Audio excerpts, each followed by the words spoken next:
प्रणाम करता हूँ इस भारत माता को, आप सबके इस गुरु माता पिता को। बच्चों, आपको ढेर सारा प्यार और सबको सुबह की राम राम। आपको पता है मैं किस स्थान पर हूं? दुनिया भर के पवित्रतम स्थानों में से एक स्थान पर हूं मैं, और यहां से मैं वो बात करने जा रहा हूं जो आपकी जिंदगी के लिए बहुत महत्वपूर्ण है। मैं हूं इस समय त्र्यंबकेश्वर में।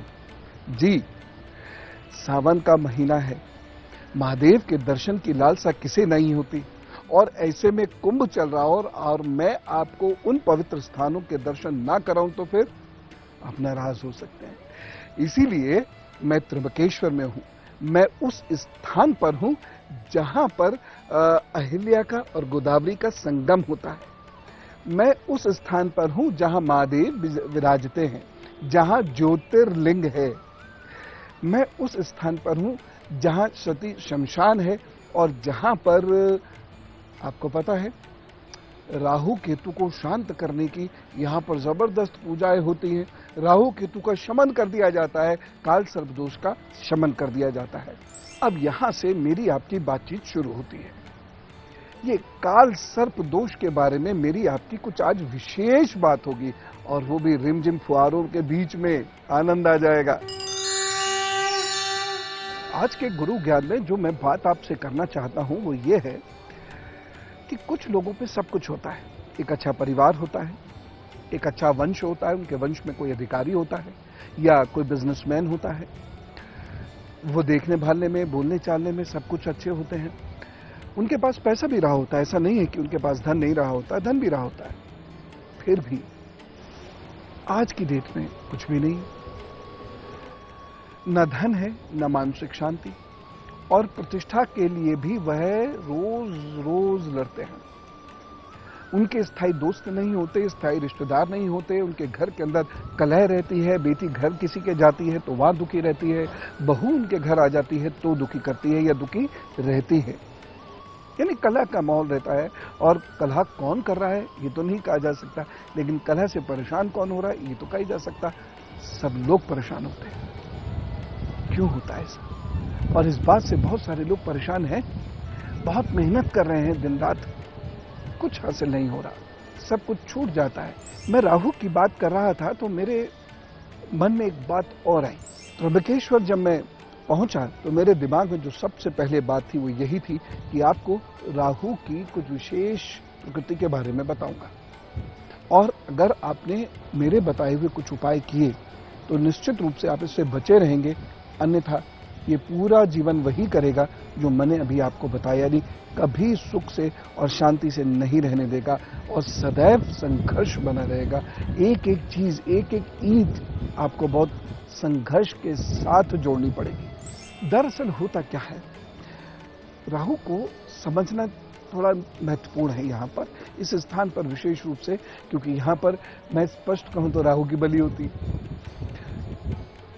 राहु यदि सूर्य के साथ या राहु यदि मंगल के साथ जुड़कर आपको परेशान करने लगे तो क्या क्या होगा। सबसे पहली बात, आप जीवन में कभी सुखी नहीं रह पाएंगे। दूसरी बात, कोई भी रिश्ता आपसे जुड़ेगा नहीं, और इसके कारण आप रहेंगे। क्या कारण बनेगा? शरीर में उत्तेजना देगा, मानसिक उत्तेजना देगा, हाइपर एक्टिव ब्रेन हो जाता है। उसकी वजह से रीजनिंग कम होती चली जाती है। इसका साइंटिफिक रीजन है। हम ये सोचते हैं कि काल सर्प दोष पूरे जीवन को तबाह कर देता है। दरअसल काल सर्प दोष हमारी सोच को तबाह करता है, और सोच पर जीवन आधारित है। इसलिए काल सर्प दोष के कारण हम दुर्भाग्य का मुकाबला नहीं कर सकते। तीसरी जो महत्वपूर्ण चीज है, राहु की वजह से शरीर में अग्नि भरी रहती है, जिसकी वजह से बच्चे जरूरत से ज्यादा शैतान होते हैं, जोर जोर से चीखते हैं, लड़ते हैं, बचपन में भी बहुत चीख कर रोते हैं, तलुओं में गर्मी या जलन सी रहती है, पेट में भी पित्त बहुत अधिक बढ़ता है, और सर दर्द, ये हिस्से का दर्द जीवन पर्यंत कभी नहीं जाता, और छोटी बात पर अचानक चिड़चिड़ा जाता है व्यक्ति। राहु मंगल या राहु सूर्य की जब गति खराब होती है तो क्या समस्या सबसे ज्यादा होती है? रात को नींद नहीं आएगी, आप ख्याली पुलाव पकाते रहेंगे, बहुत सारी कल्पना करेंगे, लेकिन काम कभी नहीं करने देगा आपको। अगर आपने 2-4-6 घंटे काम कर भी लिया तो आप इतनी जोर से हल्ला मचाएंगे, मैंने बड़ा काम किया, या फिर एकदम से थक जाएंगे। राहु भोजन अनियमित कर देता है। और आपको सही बताऊं, यदि राहु ये सारे लक्षण दे रहा है जो मैंने अभी आपको बताए, तो जीवन में चाहे एक ही दिन के लिए वो वक्त आए, लेकिन एक समय ऐसा अवश्य आता है जब व्यक्ति दूसरों से उधार लेकर अपने घर भोजन पकाता है। कितना ही बड़ा महल क्यों ना हो आपका, कुछ दिन, चाहे एक ही दिन, कितना भी महत्वपूर्ण भाग्य क्यों ना हो आपका या आपके बच्चों का या आपके जीवन साथी का, लेकिन उधार पर वैसा व्यक्ति पलता अवश्य है। कोई नहीं चाहेगा कि ऐसा हो। इससे बचने के लिए कुछ ऐसे उपाय हैं जो आपके घर में मौजूद हैं, और मैं इस पवित्र स्थान पर बैठकर आपसे शपथ पूर्वक कह रहा हूं कि यदि उन कुछ उपायों को आपने अपने जीवन में उतार लिया तो निश्चित रूप से आप राहु की गिरफ्त में नहीं आएंगे। और अभी राहु के कुछ और कारनामे मैं बताऊंगा, तब आप जानेंगे कि इन उपायों को करना कितना जरूरी है, क्योंकि राहु आपके माता पिता और बड़े भाई बहन को कैसे पकड़ता है ये अभी मैं बताऊंगा। मैं आपको कुछ लक्षण बताता हूं। राहु के कुछ और विशेष ऐसे लक्षण हैं जो ये परेशानी जब देता है बहुत संकट की स्थिति हो जाती है। और हम क्या करते हैं, हम काल सर्प दोष की पूजा करते रहते हैं, या पूजा भी नहीं करते तो उससे डर कर बैठे रहते हैं। डर कर जो आदमी बैठ गया वो तो ग्रह की चपेट में आ गया, और जो कर्मठता से खड़ा हो गया और प्रभु के रास्ते पर चल पड़ा तो फिर सब ठीक करते हैं, फिर उसको ग्रह नहीं पकड़ पाते। अब देखिए, जब राहु परेशानी देने में आता है तो आपके पिता के बीच में तीन प्रकार की परेशानियां खड़ी करता है। नंबर 1, या तो वह अपने जीवन में बहुत संघर्ष करेंगे, स्वास्थ्य को लेकर भी, धन को लेकर भी, प्रतिष्ठा को लेकर भी। दूसरी परेशानी क्या रहेगी कि वह आपको प्यार नहीं करेंगे, ज्यादा बातचीत नहीं करेंगे, या प्यार दिल में करेंगे लेकिन आपके साथ जब भी बैठेंगे वैमनस्य उत्पन्न होगा। और तीसरी बात, जब आप उनके साथ बैठेंगे तो वैमनस्य उत्पन्न होगा, और कभी न कभी जीवन में आप ये निर्णय चाहिए एक ही मिनट के लिए लेंगे कि मैं दूर चला जाऊं, यहां से कहीं और जाकर बसूं तो अच्छा है। अब ये किसी घर को तोड़ न देगा, कितनी खराब बात है। और ऐसे व्यक्ति के पिता बहुत अमीर भी होते हैं तब भी, और बहुत काबिल भी होते हैं तब भी, उनका समाज में बहुत नाम यश होता है तब भी अपने बच्चे की मदद नहीं करते। अब ये आपको कैसे पता चलेगा कि ये मेरे साथ है या नहीं है?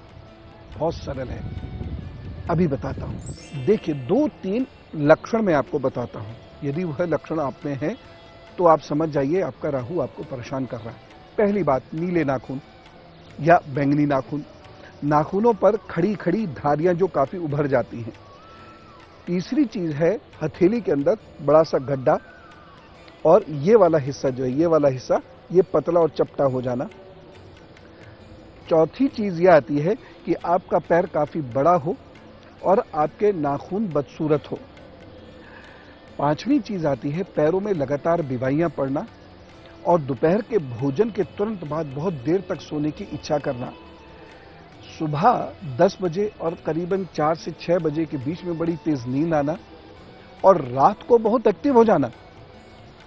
बहुत छोटी सी बात पर अचानक किसी से नाराज हो जाना, किसी पर शक और वहम बहुत रखना, अपनी संतान या आप जिनकी संतान है यानी आपके माता पिता, उनसे किसी कारणवश लगातार दूरी बने रहना।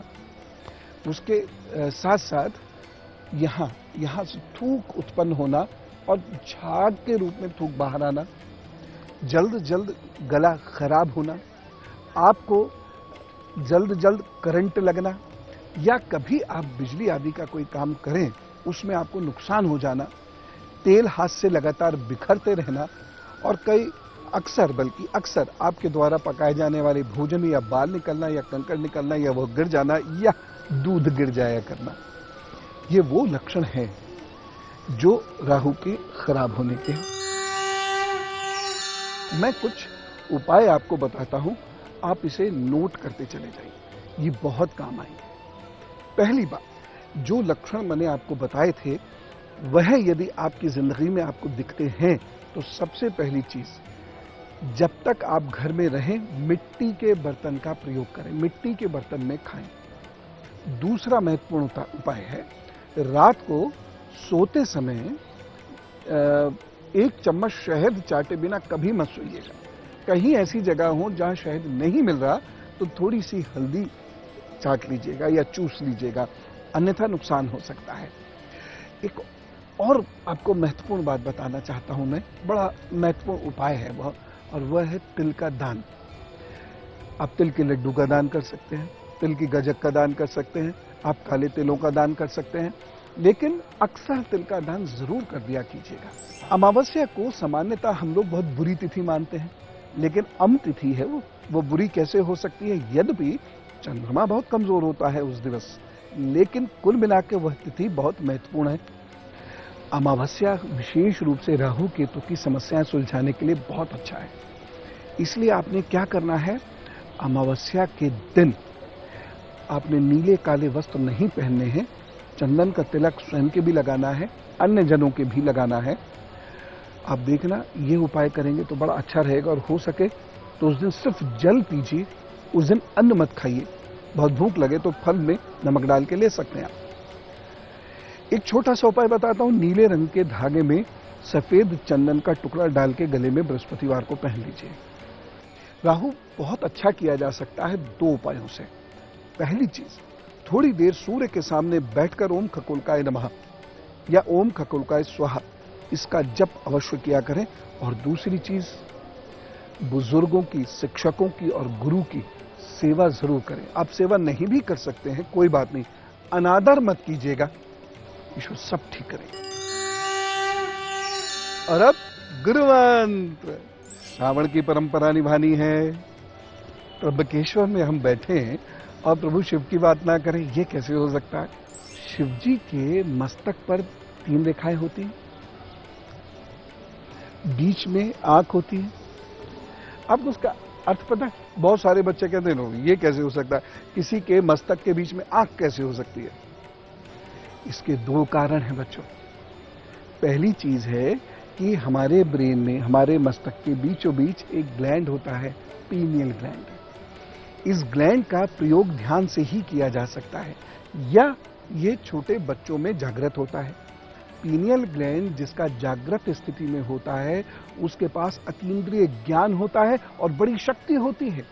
इसीलिए आप देखिए, बच्चे किसी भी संकट से बहुत जल्दी उबर आते हैं, और योगी भी या आध्यात्मिक लोग किसी संकट से बहुत जल्दी उबर आते हैं, क्योंकि ध्यान करने से यह एक्टिवेट हो जाता है। अब चलने का समय हो गया है, अब हम चलेंगे। इस महान धरती से मैंने जो बातें आपको बताई हैं ये अवश्य फलीभूत होंगी।